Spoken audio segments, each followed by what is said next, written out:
말씀 보도록 하겠습니다. 오늘 우리에게 주신 하나님의 말씀은 민수기 35장 22절부터 34절 말씀입니다. 민수기 35장 22절부터 34절 말씀 함께 봉독하도록 하겠습니다.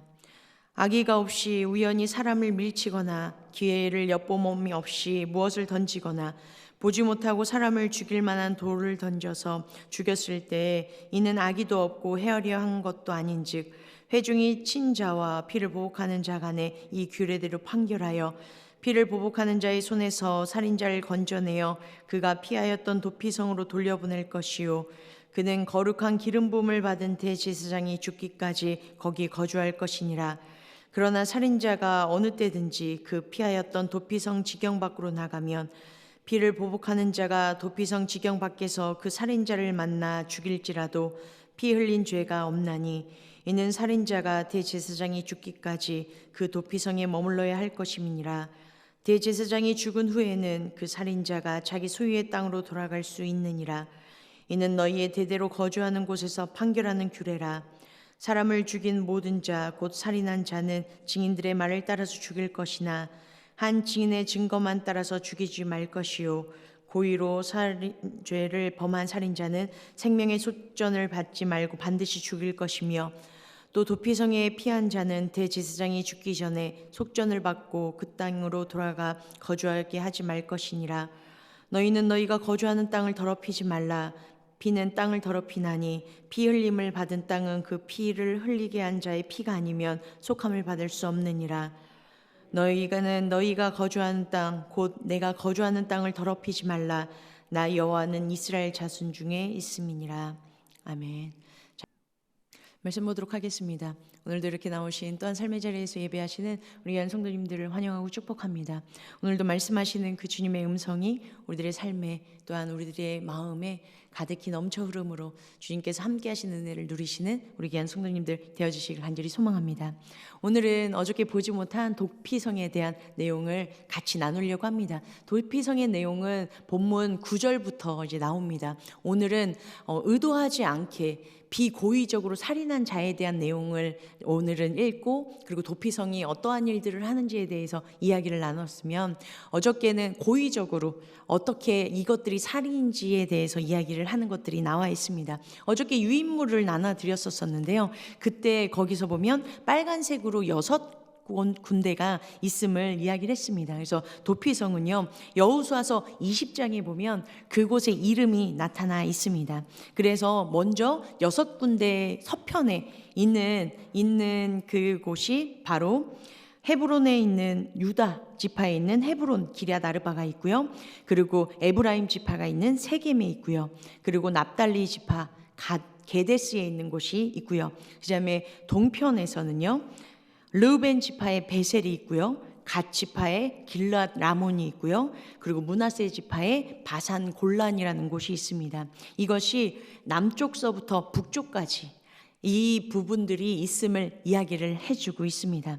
그래서 이 6군데의 도피성이 있는 이 곳이 이들에게 너무 중요한, 그래서 레위 지파가 48성읍 중에 이 6성읍이 도피성으로 지정한 것들을 이야기를 하고 있습니다. 이 도피성의 기원은요 제단과 성소에서 찾을 수 있는데요, 실수해서 사람을 죽였거나 실수해서 범죄했을 때 제단불을 잡으면 그 사람을 바로 추격자들이 더 이상 접근하거나 죽일 수 없는 그런 일들이 있었습니다. 그런데 여기에서도 예외적인 것이 있었습니다. 고의적으로 범죄한 자는 거기에서 그거와 상관없이 끌어다가 처벌할 수 있는 일들이 있었습니다. 이것이 시작되어진 게 바로 도피성, 이것이 시작되어졌습니다. 도피성의 원래 원어적인 이름은 이렇습니다. 아래 한미클라트라고 얘기를 하고 있는데요, 여기에서 이 미클라트라는 이 단어는요 피난처라는 뜻입니다. 그래서 이 도피성의 뜻은 뭐냐면요 피난처의 성읍이다 라는 것을 가지고 있습니다. 그리고 이 속뜻은 무엇을 가지고 있냐면요 무고한 도망자를 보호하고 영접한다 라는 의미가 이 도피성의 의 안으로 들어가 있습니다. 그래서 이 도피성에 들어갈 수 있는 요건, 영접할 것이고 보호할 것이고 피난을 시켜줄 건데, 여기에서 피난할 수 있는 사람의 조건이 나오고 있습니다. 바로 비고의적으로 우발적으로 한 사람들만이 그 안에 들어갈 수 있다라고 이야기를 하고 있습니다. 원래 고대 중동에서는, 고대 근동 관습에서는요, 그 피해자의 가족들이 살인자를 죽이고 또는 살인자의 가족까지도 죽일 수 있는 게 그 당시의 법이었습니다. 그런데 성경에서는요, 여기에서 제한을 하고 있는데요, 살인자만 징벌하도록 하였고요, 그리고 죄의 무게를 달리했습니다. 고의적이냐, 그리고 고의적이지 않느냐, 그리고 살인은 절대로 돈으로 갚을 수 없다라는 것을 이야기를 하고 있습니다. 그리고 이 죄의 유무를 판결할 수 있는 사람은 회중이다라고 표현되어 있는데요, 여기에서는 정관사가 붙어 있어서 아마 재판관이다라는 그 뜻이 들어가 있을 거다라고 이야기를 하고 있습니다. 그래서 여기에서는 재판관들의 모임, 이스라엘 일반적인 모임이 아니라 재판관들이 모여서 이들의 유무를 판단해 줄 수 있는 그것이 들어가 있습니다. 그리고요, 말씀드렸던 것처럼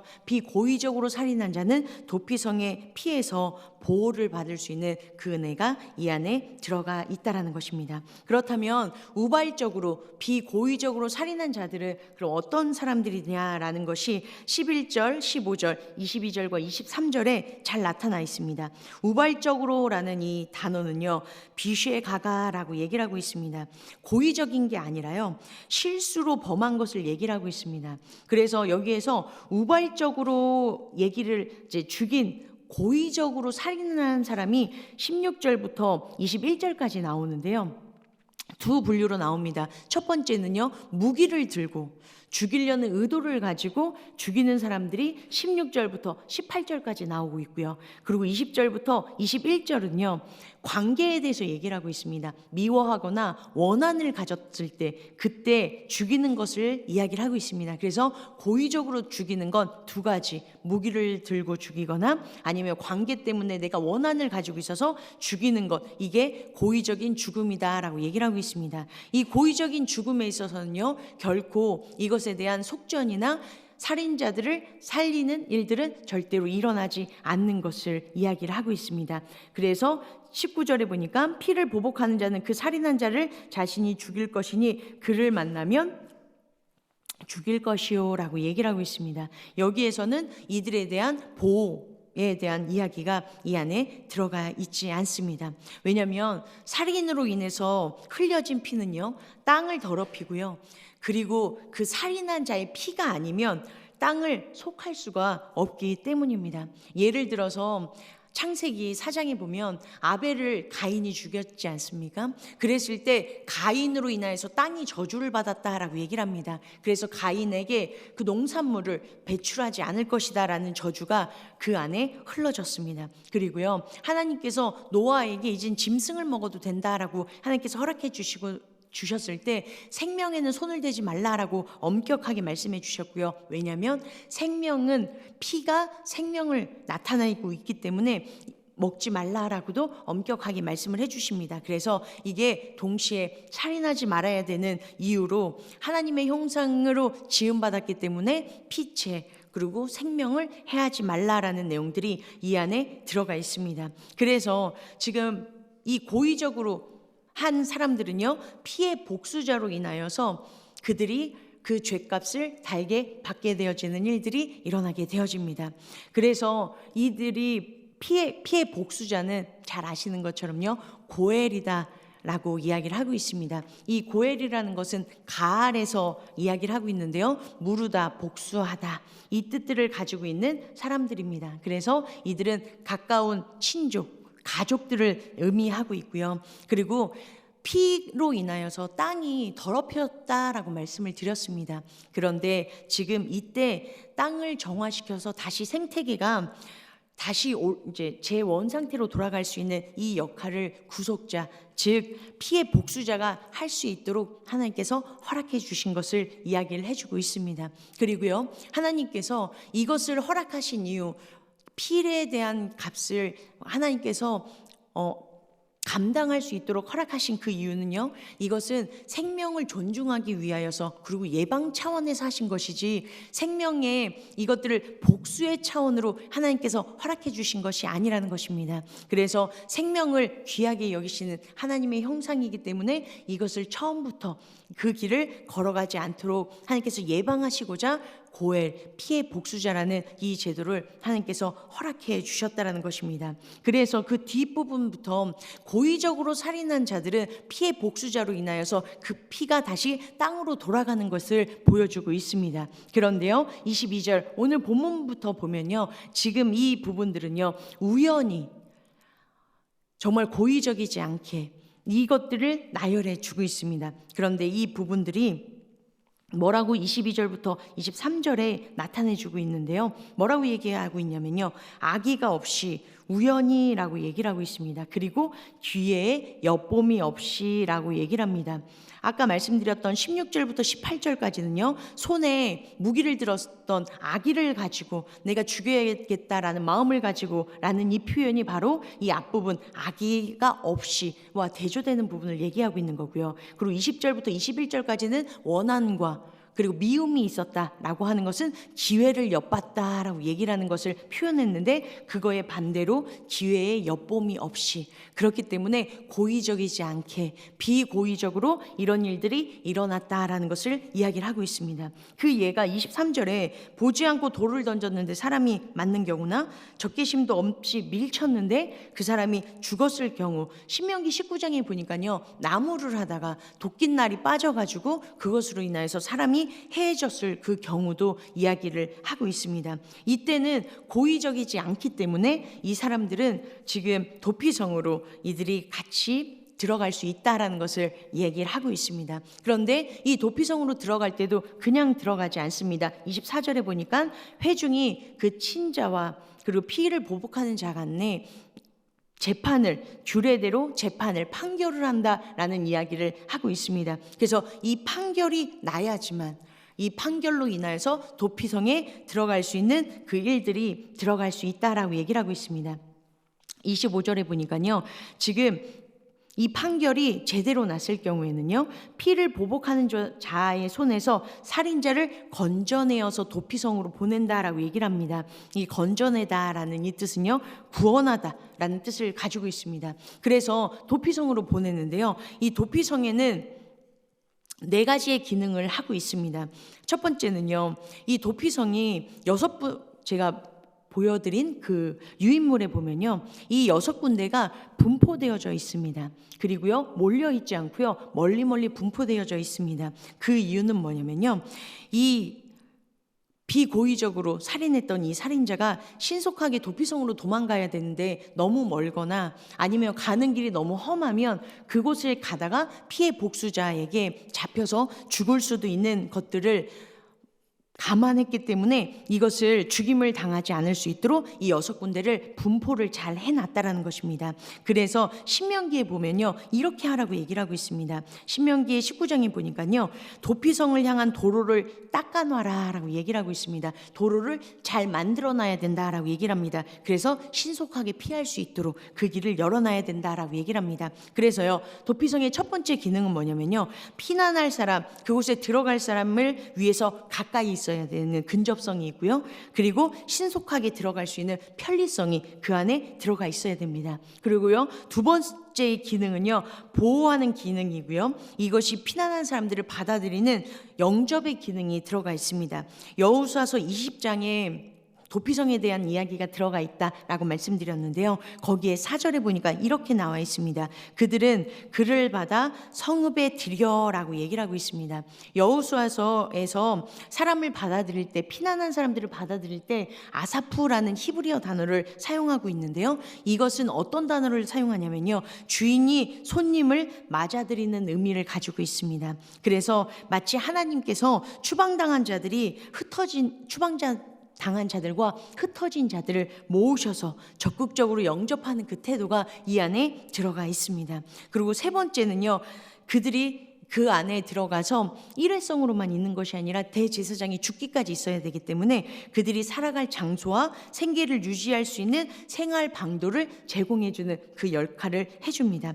그래서 그들이 여호수아서 20장 4절에 보니까요, 한 곳을 주어 자기들 중에 거하게 한다라는 표현이 있습니다. 그리고 네 번째는요, 피해 복수자로부터 보호해주는 기능. 그 안에 도피성에는요, 피해 복수자가 들어올 수 없습니다.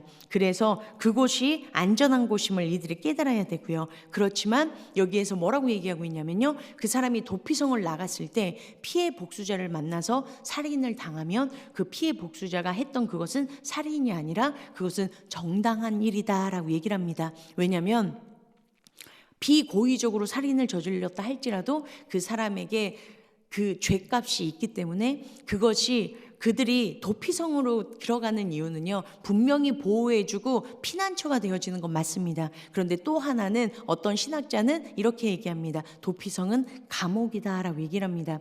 그가 가졌던 그 죄가 도피성을 통하여서 감옥이라는 일상생활이 제한되어지는 그런 일들이 있기 때문에 그 도피성이 불편하고 힘든 것들을 감수하는 것이 비고의적이지만 생명을 해왔던 것에 대한 대가임을 이야기를 하고 있다는 것입니다.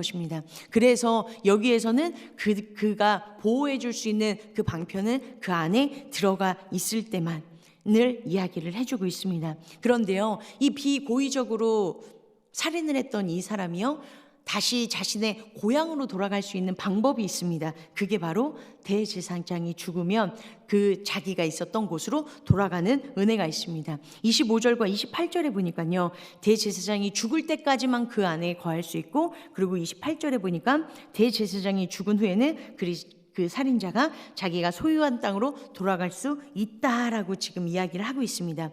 우발적인 살인자 땅으로 돌아갈 수 있는 건요, 죄가 용서를 받았고요, 그리고 신분이 회복되어져서 정상적인 생활을 할 수 있다라는 것을 이야기를 하고 있습니다. 그렇다면 왜 대제사장의 죽음이 이 살인자가 용서받는 결과가 일어나게 되어지냐?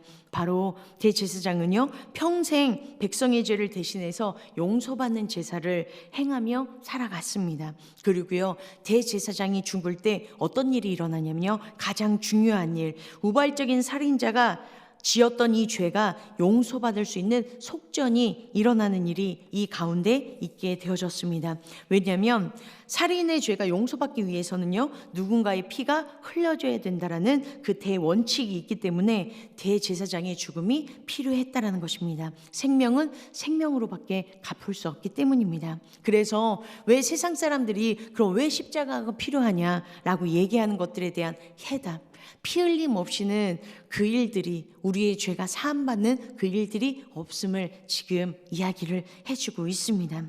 그렇기 때문에 30절부터요, 이 34절까지 29절까지는 이것이 정말 너네가 들어가서 지켜야 되는 귀한 규례다라고 얘기를 해주고, 그 다음에 30절부터 34절까지 이것을 조금 더 엄격하게 이야기를 해주고 있습니다. 그래서 여기서 보니까 31절부터 34절까지요, 첫 단어로 부정을 나타내는 로, 하지 말아야 한다라는 히브리어 로로 시작을 합니다. 그리고 30절에는요, 중간에 이 로라는 단어가 들어가 있고요, 그리고 33절에는요, 이 로라는 이 부정적인 단어가 두 번이나 이 안에 들어가 있습니다.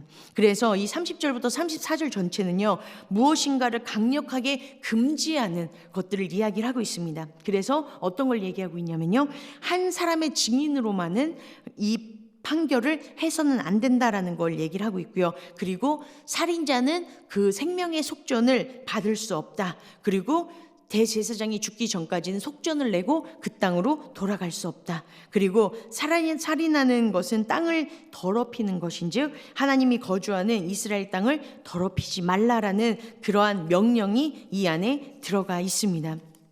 하나님께서 이렇게 땅을 더럽히지 말라라고 강조하신 이유가 있습니다. 그 이유는요, 33절에 보니까 더럽히다라는 뜻의 히브리어 단어는 하네프입니다. 이거는요, 땅이 오염되어졌을 때 사용하는 단어입니다. 그런데요, 34절에도 더럽히지 말라라는 이 더럽히다라는 단어가 나오는데요, 이 더럽히다라는 단어는 타메입니다. 이거는요, 제의적인 용어에서만 사용하고 있습니다. 그래서 지금 일반적인 용어로 사용되어진 하네프는요, 오염되다, 부패되다. 그래서 땅의 오염을 사용할 때는 자주 이 단어가 사용되어졌습니다. 왜냐하면 땅이 오염되어졌을 때는 그 땅이 열매를 내주지 않는다라는 것을 이야기를 합니다. 여기에서 이 사건으로요, 사무엘 하에 기브온 사람들이 이제 사울이 학대를 했기 때문에 그 안갚음과 그 마음의 상처로 인하여서요, 그 사울의 자녀들의 생명을 요구합니다. 그래서 기브온 사람들이 그 생명의 그 피값으로 인하여서 그 오염되어졌던 그 땅이 그 피들이 흘러졌을 때 다시 그 저주가 회복되어지는 일들이 일어나는, 그렇게 했기 때문에 이 피에 대한 일들, 땅이 더럽혀졌을 때 사람들이 생계로 살아갈 수 있는 일들이 일어나지 않게 되어진다라는 것을 이야기를 해주고 있습니다. 그런데 땅을 더럽히지 말아야 되는 중요한 이유가 있습니다. 뭐라고 34절에 얘기하고 있냐면요, 이 땅에 하나님께서 거주하신다라고 얘기를 하고 있습니다. 하나님이 거주하시는 땅이기 때문에 이곳은 더욱 정결한 상태로 유지해야 된다라는 것을 이야기를 하고 있습니다. 살인으로 인해서 하나님께서 거주하시는 이스라엘 땅을 더럽혀서는 안 된다라는 것이 이 안에 들어가 있습니다. 이 거주하다라는 단어는요, 사람들을 사용할 때는요, 아샤부라는 단어를 사용합니다. 그런데요, 하나님의 경우에는요, 샤칸이라는 단어를 사용합니다. 이것은요, 랍비 영어인 쉐크히나, 즉 하나님의 임재라는 용어를 사용을 한다라고 얘기를 하고 있습니다. 하나님께서요, 이곳 가운데 임재하신다. 그렇기 때문에 땅을 더럽히지 말아야 된다라고 얘기를 하고 계십니다. 하나님께서 계신 그 성소, 하나님께서 친히 내려와 주셔서 땅 가운데 사람들과 함께 거주해 주고 계시고요, 성전이 건축되어지기 전까지는요, 그 성소가 이동할 때마다 하나님께서 함께 이동해 주시고 임재해 주시는 그 놀라운 일들이 일어났기 때문에 하나님이 계신 그곳은 거룩해야 되고 그곳은 더럽혀지면 안 되는 것임을 이야기를 해주고 있습니다. 똑같이요, 우리들도 이제는 하나님께서요, 우리 가운데 거하시도록 성령님께서 우리를 통하여서 임재하실 수 있는 처소로 우리들의 몸을 거룩한 성전으로 하나님께서 허락해 주셨습니다. 그러면요, 이제는 우리는 어떤 걸 가꿔야 되냐? 지금 이 사람들은요, 피 흘림으로 인하여서 땅의 더럽힘을 이들이 하지 않도록 하나님께서 경계해 주셨다라면요, 이제는 우리는요, 어떤 것들을 정결하게 지키려고 노력해야 되냐? 바로 우리들의 몸된 성전입니다. 이것이 지켜지기 위해서는 뭐가 필요하냐면요, 우리들의 마음이 지켜져야 된다라는 것입니다.